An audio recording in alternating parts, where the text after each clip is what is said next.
আসসালামু আলাইকুম। কেমন আছেন সবাই? আশা করি ভালো আছেন। আজকের ভিডিওতে আমরা কথা বলবো ডাক্তার তাসনিম জাহরা, যার জীবনের সফলতা বলতে গেলে অনেক কিছু। সে তার জীবন সম্পর্কে সংক্ষেপে আলোচনা করা হবে এবং তার জীবনে কাকে জীবনসঙ্গী হিসেবে বেছে নিয়েছে সেই সকল সম্পর্কে খুব সংক্ষিপ্ত আলোচনা করা হবে। তার আগে আপনি যদি আমাদের এই চ্যানেলের নতুন দর্শক হয়ে থাকেন তাহলে অবশ্যই চ্যানেলটি সাবস্ক্রাইব করে আমাদের পরিবারের সদস্য হয়ে যেতে পারেন। চলুন জেনে নেই ডাক্তার তাসনিম জাহরার জীবন সম্পর্কে। ডাক্তার তাসনিম জাহরা ঢাকায় ও বড় হয়েছেন এবং বিকুনারি নিসা স্কুল অ্যান্ড কলেজ থেকে উচ্চ মাধ্যমিক শিক্ষা সম্পাদন করেছেন। এরপর তিনি ঢাকা মেডিকেল কলেজ থেকে MBBS ডিগ্রি অর্জন করেন এবং পরে প্রমাণ ভিত্তিক স্বাস্থ্যবিধি অ্যাডভান্স বেসিক হেলথ কেয়ার নিয়ে ইউনিভার্সিটি অফ অক্সফোর্ড থেকে মাস্টার্স ডিগ্রি পাশ করেন। চাকরি শুরু করেন ঢাকা মেডিকেল কলেজ হাসপাতাল, অ্যাপোলো হাসপাতালে। এরপর 2019 সালে যুক্তরাষ্ট্র গিয়ে ENS এর জরুরি বিভাগে ডাক্তার হিসেবে কর্মজীবন শুরু করেন।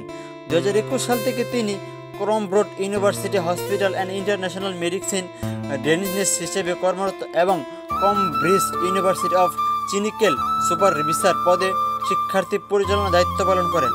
তিনি সহ-প্রতিষ্ঠান সহ হেলথ, একটি ডিজিটাল প্ল্যাটফর্ম যেখানে বাংলাভাষী জনগণকে স্বাস্থ্য সচেতন করতে ভিডিও ও তথ্য সরবরাহ করা হয়।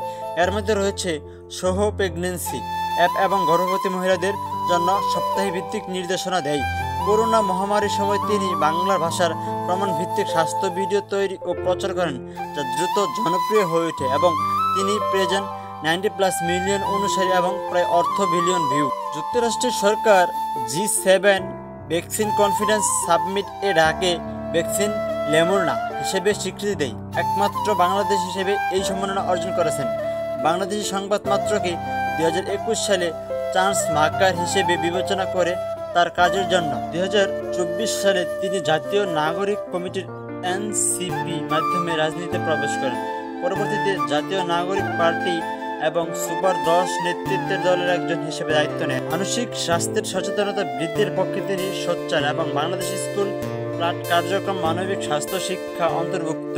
2016 সালের বিয়েতে তিনি দাদির পুরনো সাদা সুতির শাড়ি পরে সামাজিক চ্যালেঞ্জ করেন, যা ব্যাপক আলোচনার সৃষ্টি হয়েছিল। এই পর্যন্তই ছিল ডাক্তার তাসনিম জাহরার সর্বশেষ আপডেট।